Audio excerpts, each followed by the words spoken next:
उत्तराखंड में यूसीसी आया, कुछ लोगों ने बवाल मचाया।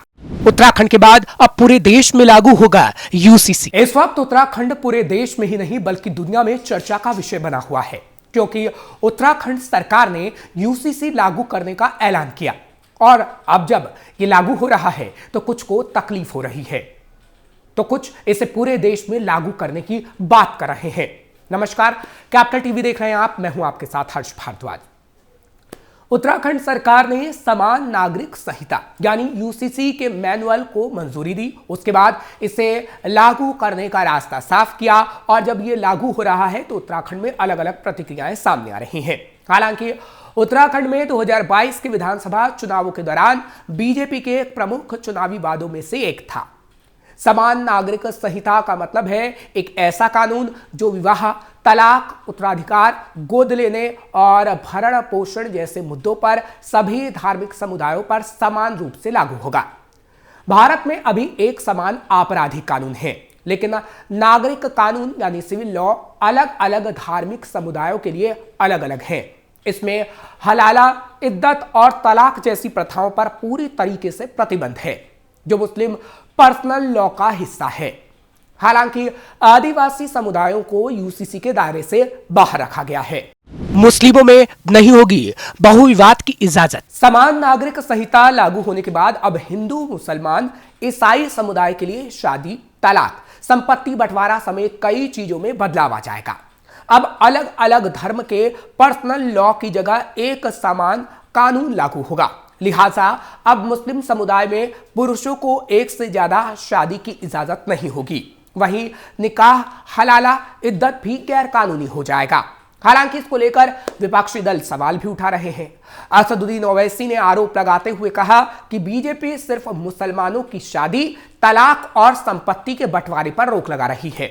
उन्होंने यूसीसी पर सवाल खड़े करते हुए पिछले दिनों कहा कि आप समान नागरिक संहिता की बात करते हैं, लेकिन अगर कोई हिंदू धर्म छोड़कर किसी अन्य धर्म में परिवर्तित होना चाहता है तो उसे अनुमति लेनी पड़ती है। धामी सरकार पर निशाना साधते हुए असदुद्दीन ओवैसी ने कहा वो झूठ बोल रहे हैं। इस देश में अगर कोई काम आप अपने धर्म के कानून के मुताबिक नहीं करना चाहते हैं तो ऐसे लोगों के लिए special marriage act, Indian section act और जुवेनाइल जस्टिस एक्ट है, उनका इस्तेमाल करिए। एआईएमआईएम सांसद असदुद्दीन ओवैसी ने कहा कि 2 साल पहले हिंदू अनडिवाइडेड टैक्स रिबेल के तहत 1700 करोड़ रुपए मिले। ऐसे में यह मुस्लिम और ईसाई समुदाय को क्यों नहीं मिलता है? यह राइट टू इक्वालिटी के खिलाफ है। हालांकि आपको बता दें कि ओवैसी सिर्फ मुसलमानों की बात करते हैं, लेकिन आपको बता देते हैं यहां पर कि उत्तराखंड में मुस्लिम ही नहीं कई ऐसे हिंदू समुदाय भी हैं जो एक से ज्यादा शादियां करते हैं। अब उन पर भी यूसीसी का क्या असर होगा वो भी समझते हैं। जौनसारी और भोटिया जनजाति का क्या होगा? उत्तराखंड की जौनसारी जनजाति में महिलाओं के एक से ज्यादा पुरुषों के साथ शादी करने की परंपरा है। भोटिया में पुरुषों के बहुविवाह की परंपरा है। सवाल उठता है कि यूसीसी लागू होने के बाद इन जनजातियों में शादी की परंपरागत व्यवस्था पर क्या असर पड़ेगा? उत्तराखंड की जनजातियों में जौनसारी, थारू, राजी, बुक्सा और भोटिया जनजाति प्रमुख समूह है।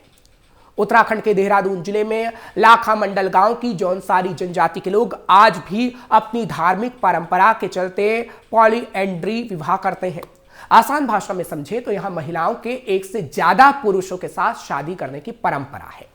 जनजातियों को मिलेगी बहुविवाह की छूट। भोटिया जनजाति में महिलाओं को तो बहुविवाह की छूट नहीं है, लेकिन पुरुषों को एक से ज्यादा शादियां करने की अनुमति है। क्योंकि समान नागरिक संहिता यानी यूसीसी के दायरे से उत्तराखंड की जौनसारी, थारू, राजी, बुक्साक और भोटिया जनजातियों को बाहर रखा गया है, साफ है कि वो अपनी बहुविवाह की परंपराओं को पहले की तरह जारी रख सकते हैं। International institute for population sciences की एक रिपोर्ट के मुताबिक भारत में मुस्लिमों में सबसे ज्यादा बहुविवाह होता है। IIPS की स्टडी में बताया गया है कि भारत में होने वाले कुल बहुविवाह में मुसलमानों की संख्या सबसे ज्यादा यानी 1.9% है। इसके बाद अन्य धार्मिक समुदाय आते हैं यानी ईसाई और सिख, जिनकी संख्या 1.6% है। वहीं 1.3% यानी सबसे कम हिंदू तीसरे नंबर पर आते हैं। उत्तराखंड में किस जनजाति का कितना हिस्सा? जनसंख्या के नजरिए से थारू जनजाति उत्तराखंड का सबसे बड़ा जनजातीय समूह है। बुक्सा और राजी जनजाति आर्थिक, शैक्षिक और सामाजिक रूप से अन्य जनजातियों के मुकाबले काफी गरीब और पिछड़ा है। लिहाजा इन दोनों जनजातियों को आदिम जनजाति समूह की श्रेणी में रखा गया है। साल 1967 में उन्हें अनुसूचित जनजाति घोषित किया गया था। उत्तराखंड की कुल जनजातीय आबादी में थारू जनजाति की आबादी 33.4% है। इसके बाद जौनसारी जनजाति 32.5% आबादी के साथ दूसरा सबसे बड़ा जनजातीय समुदाय है। वहीं अगर बुक्सा जनजाति की बात करें तो बुक्सा जनजाति इसमें 18.3% आबादी का योगदान करती है। उत्तराखंड के जनजातीय समुदाय में भोटिया 14.2% आबादी के साथ सबसे छोटी जनजाति है। इन सभी जनजातियों को भारत के संविधान में अनुसूचित किया गया है। उत्तराखंड की जनजातियों ने अपनी पारंपरिक जीवन शैली को बरकरार रखा है। इन जनजातियों में हस्तशिल्प का विकास हुआ है। इनका पारंपरिक कौशल पीढ़ी दर पीढ़ी हस्तांतरित हो रहा है। फिलहाल ये तो हमने जनजातियों की बात की, लेकिन यूसीसी जब लागू हो रहा है तो इसको लेकर काफी दिनों से तैयारियां चल रही थी। यूसीसी को लेकर कई सालों से चल रही थी तैयारी। 12 फरवरी 2022 को विधानसभा चुनाव के दौरान मुख्यमंत्री ने यूसीसी लागू करने का वादा किया। मई 2022 में सुप्रीम कोर्ट की सेवानिवृत्त न्यायाधीश रंजना प्रकाश देसाई की अध्यक्षता में विशेषज्ञ समिति बनी। 2 फरवरी 2024 विशेषज्ञ समिति ने अपनी रिपोर्ट सौंपी। 7 फरवरी 2024 को विधेयक विधानसभा से पास हुआ। 11 मार्च 2024 को राष्ट्रपति ने विधेयक को मंजूरी दी। 20 जनवरी 2025 को नियमावली को कैबिनेट की मंजूरी मिली। उसके बाद ये लागू हुआ। लिव इन रिलेशनशिप को लेकर भी नियम। अब बात इसके जरूरी नियमों की कर लेते हैं, क्योंकि यूनिफॉर्म सिविल कोड में सबसे अधिक चर्चा लिव इन रिलेशनशिप के नियमों को लेकर है। इसके मुताबिक यूनिफॉर्म सिविल कोड लागू होने के बाद लिव इन रिलेशन को रजिस्टर करना होगा। इसके लिए यूसीसी पोर्टल पर प्रावधान है। लिव इन रिलेशनशिप में रहने वाले कपल्स को अपने पार्टनर की पूरी जानकारी देनी होगी। इसके साथ ही अपना धर्म और नंबर भी यहां उपलब्ध करवाना होगा। इससे पहले लिव इन रिलेशनशिप को लेकर कोई कानून नहीं था। यूसीसी लागू होने के बाद उत्तराखंड में शादी भी रजिस्टर करनी जरूरी होगी। सैनिकों को वसीयत बनाने और रद्द करने की सुविधा। यूनिफॉर्म सिविल कोड के विशेष प्रावधानों में से एक प्रावधान सशस्त्र बलों के कर्मियों के लिए वसीयत बनाने और रद्द करने की भी सुविधा है। विशेषाधिकार वसीयत का प्रावधान सैनिकों, वायुसेना कर्मियों, सक्रिय ड्यूटी या किसी स्थान पर तैनात नाविकों को सरल और लचीले नियमों के तहत वसीयत बनाने की अनुमति देता है। ये वसीयतें हाथ से लिखी जा सकती हैं, मौखिक रूप से लिखवाई जा सकती हैं या गवाहों के सामने सही प्रकार से कही जा सकती हैं। यूसीसी के इस प्रावधान का प्राथमिक लक्ष्य उच्च जोखिम वाली स्थितियों में व्यक्तियों को अपनी संपत्ति से संबंधित इच्छाओं को प्रभावी ढंग से दस्तावेज करने में सक्षम बनाना है। उदाहरण के लिए, अगर कोई सैनिक हाथ से वसीयत लिखता है तो हस्ताक्षर या सत्यापन जैसी औपचारिकताओं की आवश्यकता नहीं होती, बशर्ते यह स्पष्ट हो जाता है कि दस्तावेज उनके कहने पर बनाया गया था। इस बारे में प्रावधानों के जानकार कह रहे हैं कि यूसीसी अधिनियम 2024 वसीयत और कोडिसिल यानी वसीयतनामा उत्तराधिकार के निर्माण और निरस्तीकरण के लिए एक संचालित ढांचा प्रदान करना है। अधिनियम वसीयत से संबंधित कई पहलुओं पर विस्तार से प्रकाश डालता है। व्यक्तिगत रूप से वसीयत तैयार करने के अलावा एक सैनिक अपने निर्देशों के आधार पर किसी अन्य व्यक्ति से वसीयत तैयार करवा सकता है। प्रावधान किया गया है कि सैनिक मौखिक रूप से या अपने कार्यों के माध्यम से वसीयत बनवा सकता है। इसके बाद भी इसे विशेषाधिकार प्राप्त माना जाएगा।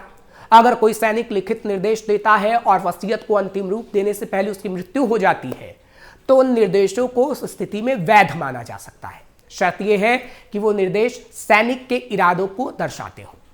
इसी तरह दो गवाहों के सामने दिए गए मौखिक निर्देश और सैनिक के जीवन काल के दौरान लिखित रूप में दर्ज किए गए निर्देशों को भी वसीयत के रूप में मान्यता दी जा सकती है, भले ही उन्हें औपचारिक रूप से अंतिम रूप न दिया गया हो। ऑनलाइन पोर्टल पर मिलेगी सुविधा। यूसीसी के तहत यह सेवा जल्द ही एक ऑनलाइन पोर्टल पर उपलब्ध कराई जाएगी। इससे आवेदन प्रक्रिया तेज होगी, सहज और कागज रहित बनाने का उद्देश्य सफल हो सकेगा। साथ ही एक मजबूत डिजिटल रिकॉर्ड सुनिश्चित किया जा सकेगा।